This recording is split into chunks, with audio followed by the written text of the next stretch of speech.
ஏன்னு ஒரு வருத்தம் இருக்குது.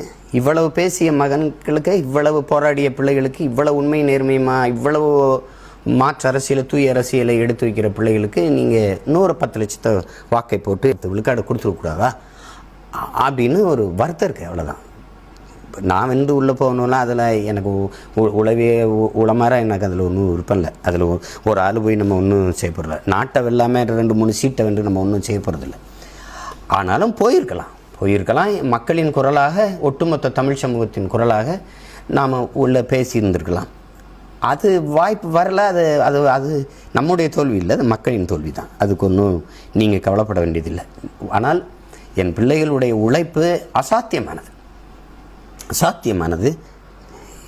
நான் எதிர்பார்த்தேன், நான் வென்றுவேன், 5-6 பேர் நம்ம உள்ளே போயிடலாம் அப்படின்னு நான் நினச்சேன். தம்பி இசை மதிவாணன் எல்லாருக்கும் வெற்றி வாய்ப்பை நான் கணித்தேன். அது நடக்கலை.